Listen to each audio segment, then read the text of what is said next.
Okay, folks, welcome to the Contrarian Trader. This is Robert Desmond. It is Saturday, September the 24th, 2011.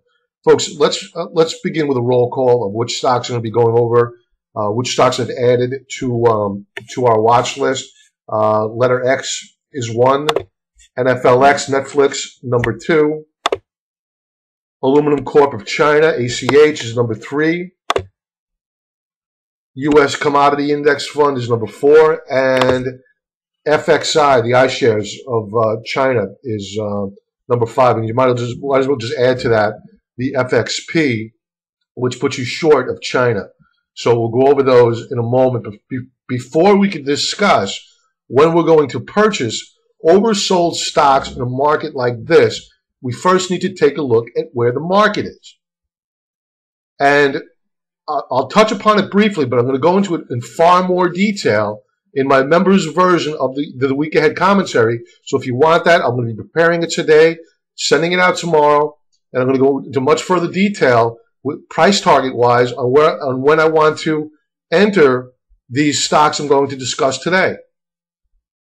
So I will put it together today and I will send it out tomorrow to members.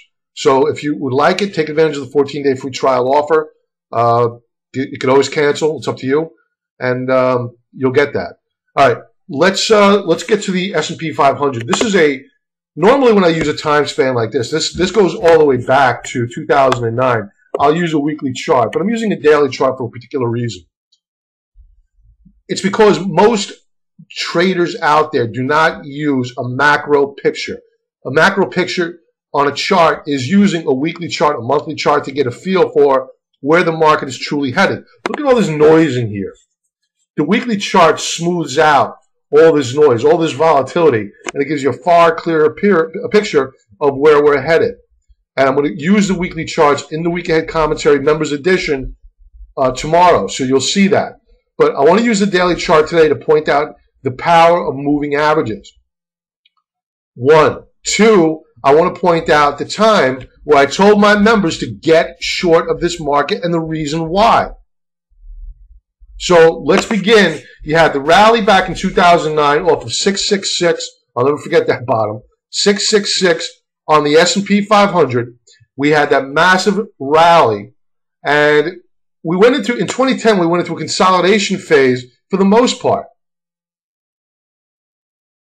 And we pretty much ended near the end of August in what was set up to be a head and shoulders formation. You had a left shoulder, head, right shoulder here, and the market was set up to break down. And I was telling my members right then and there, watch for a breakdown below the support level, this neckline, and you need to get short of this market if you're not already short. Because I believed what was going to happen, and it would have been a good thing, was a retest of the lows on the S&P 500. Perhaps not the panic lows, but near enough where traders would have felt good that we tested the bottom, we put it in a base, and we launched off to new highs. No, that didn't happen. Two things happened that prevented this breakdown. One is, and this is the lesser of the two events. You had Meredith Whitney that came out she's the banking analyst, and she's very, very good. The banking analyst that came out and said she upgraded Goldman Sachs. She was on CNBC that morning, I'll never forget it. She upgraded Goldman Sachs. Not only did Goldman Sachs go up, so did the entire banking sector. And you need your banks for a sustained rally. So you had Goldman Sachs upgraded, and then you had Federal Reserve Chairman Ben Bernanke announced QE2, and that was it. You had your banks in rally mode, you had QE2, quantitative easing. The markets figured that's going to be the solution to the madness. And now in hindsight, you see that it wasn't. It wasn't. We've given up pretty much almost all of the gains from QE2. So I'm going to leave it up to you to decide on your own where you think this market's going to go. I have my opinions, and I'm going to share those with members as we move forward. And the only thing I'll say is this: it's dire. You have the European Union, which is simply falling apart. You have the United States send over our Treasury Secretary, tax cheat Tim Geithner, who was rebuked by the Europeans. Think about it. You had socialists rebuke the United States a Treasury Secretary. It's because he has no credibility. You have a strengthening U.S. dollar, which I told my members, I may even post it last week as well, watch out, the U.S. dollar is going to rally. And unfortunately, as sick and as perverse as it is, that's been a negative for the stock market. That is not historical. So when should you have gotten short this market? We topped out here 1,370 on the S&P 500. And what I always tell my members is this, is the test is always at the top. So you shouldn't be shorting here. You should have been shorting here. Why? It's because the market topped out at 1370.58. For all we knew, it was just a new high. You're going to have your healthy pullback and then proceed higher. You could have shorted that pullback, tested that uptrend line, and here you even put in a higher low at 1,258, which is a higher low than you had back here, which is 1,249. So there was really no reason to get net short. You had your rally higher, but what happened here is this, is that you put in a lower high. And that was your signal. If you weren't already short, we already had open short positions, not a net short position, but open short positions. This was your signal. Either A, get to cash, B, get short, C, do both. And we did both. We went net short. After, I shouldn't say net short. We opened up more short positions here.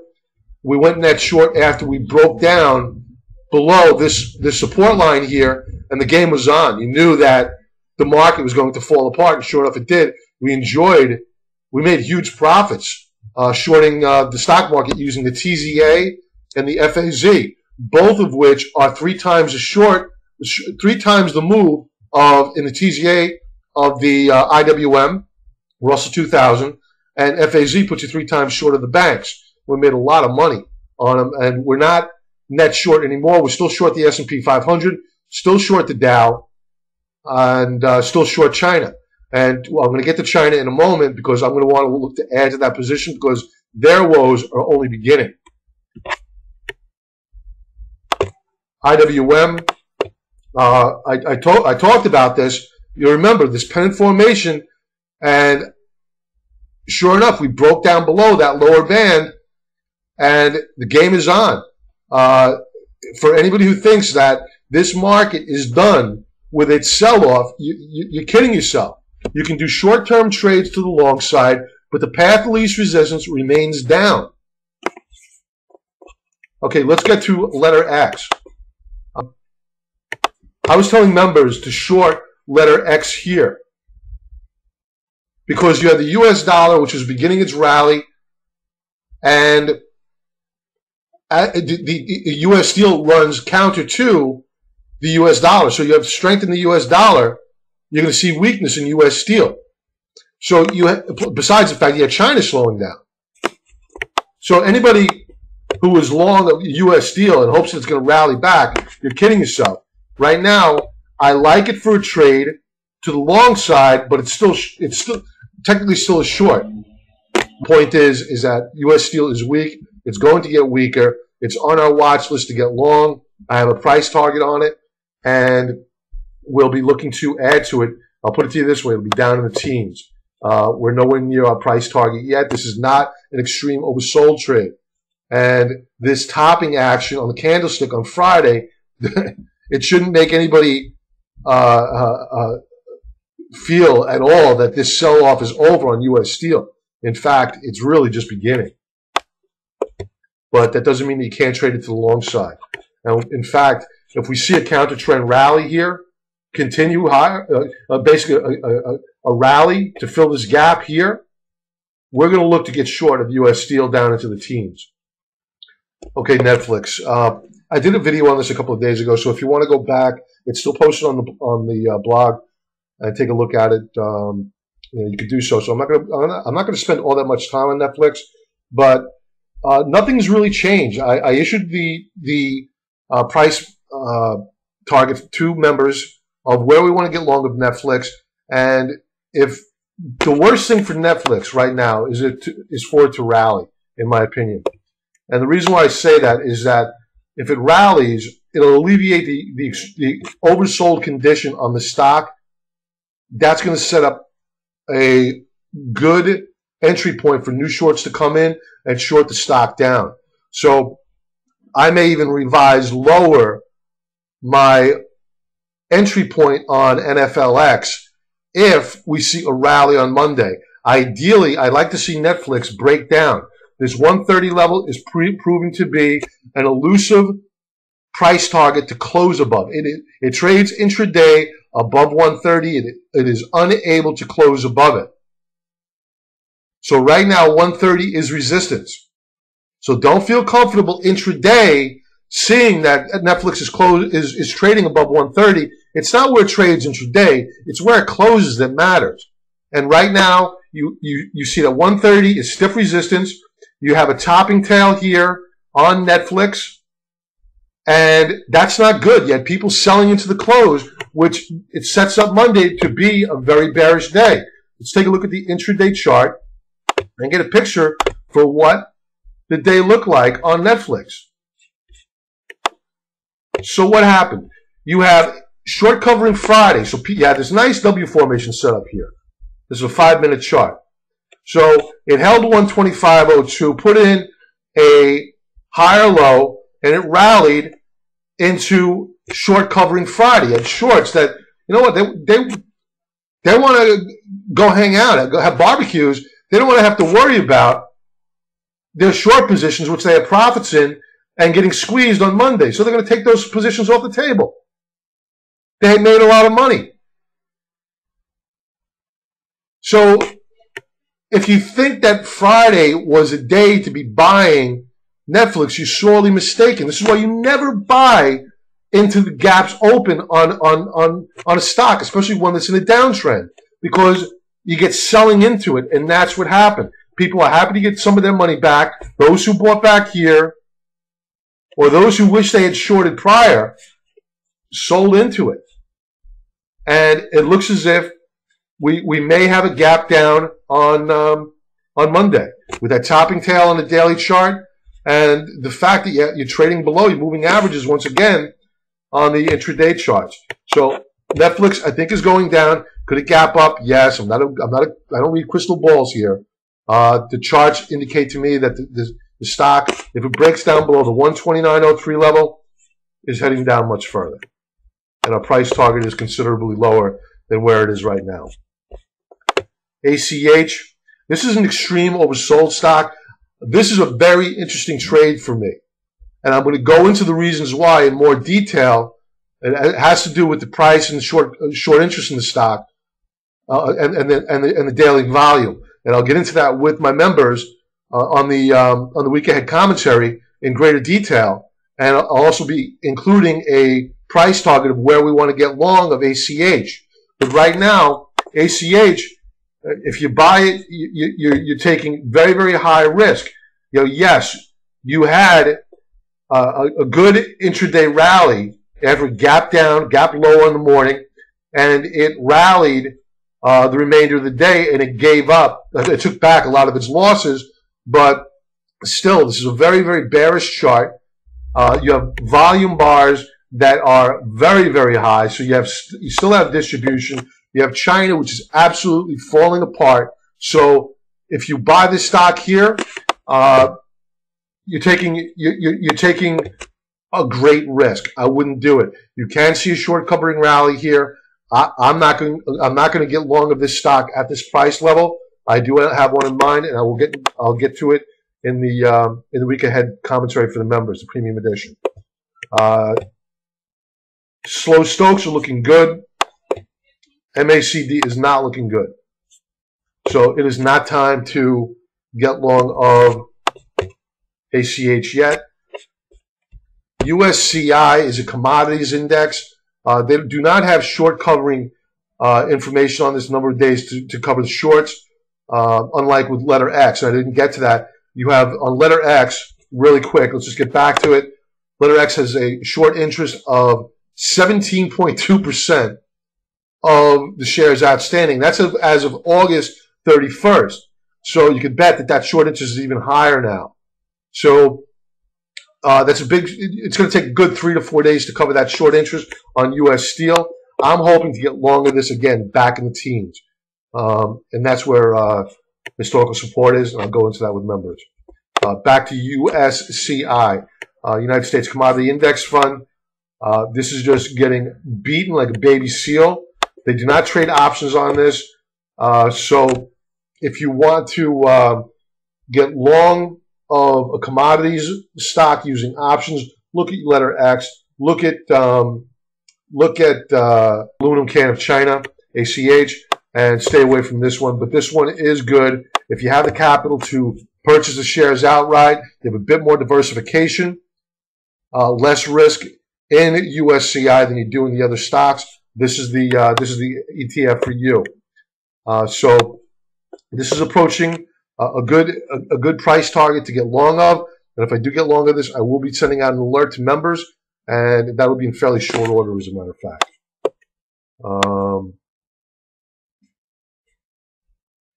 Yeah, I'm liking this one, and I'm going to get into this one in more detail with members. The RSI is still a little bit high for me. And again, for those who read these technical analysis for dummies, they would have told you to get long of USCI back here once the RSI went below 30. You can make the argument that you want to start shorting stocks more once the RSI gets below 30. You'd be stuck with a huge loss. So you really need to use the RSI and these other indicators in concert with the candlestick action. You need to use the volume action. It's an orchestra of indicators that you need to use. No one indicator is going to do it for you. Lastly, we have the FXI. The FXI is like the Dow Jones of China. It's their top 25 companies.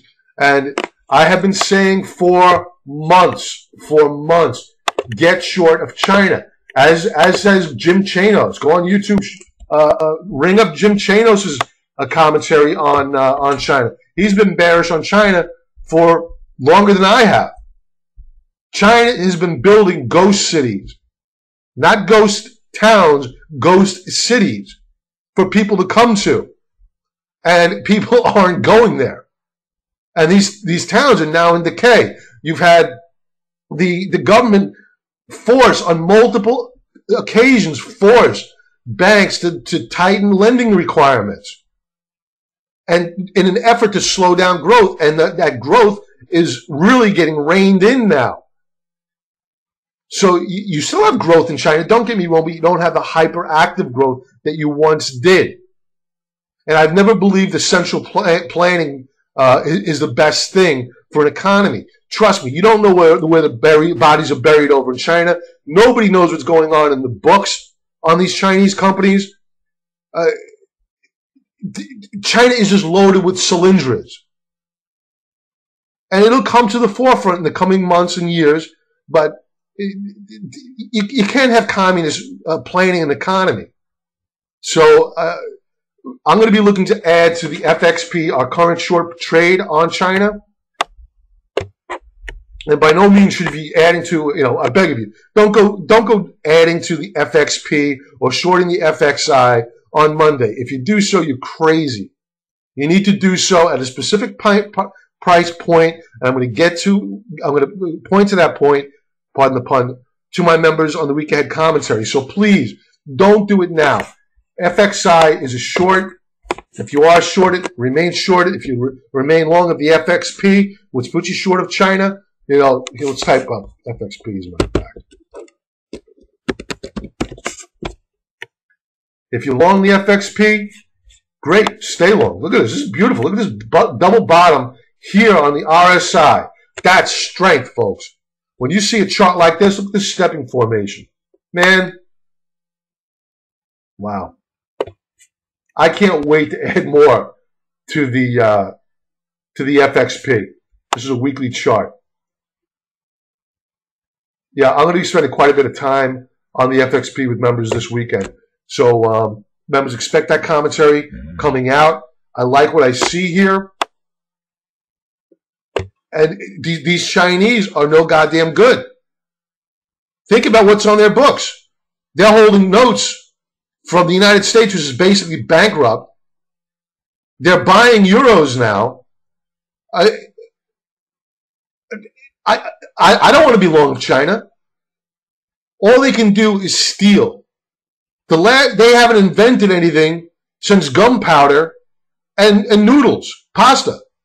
That's a few centuries ago. So there's no reason to be long of China. And with all due respect to Jim Rogers, he's been pounding the table on China, and he may have ratcheted back a bit, but China is an absolute mess, and it's a disaster in the making. And I'm a firm belief that we're going to see far greater highs on the FXP.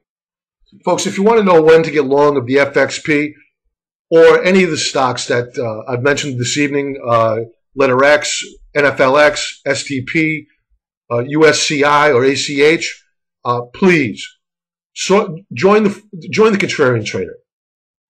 I'm going to be giving price targets on where we think that these stocks are going to be good opportunities. If you want to join and you want a design chart for a particular stock, I'll be more than happy to prepare it for you. Pennant formations with historical support levels, I'll be more than happy to do it. But please, do not go willy-nilly into Monday buying and shorting stocks, okay? It's way too dangerous of an environment. We don't know what's going to come out of Europe over the weekend. It's a 17-member union with no leadership. Granted, yes, the United States has no leadership as well, but we only have to fill one leadership spot. They have to have consensus from 17 different members. And honestly, I really wish Greece would just go bankrupt. And from the ashes shall rise a phoenix. You need to see failure. It is as long as they want to continue applying band-aids to this global nightmare, the worse off we're going to be. And for those who say that we're going into a recession, folks, we never got out of the last one. Do you remember? Let's go back to, let's use a shorter term chart. The summer of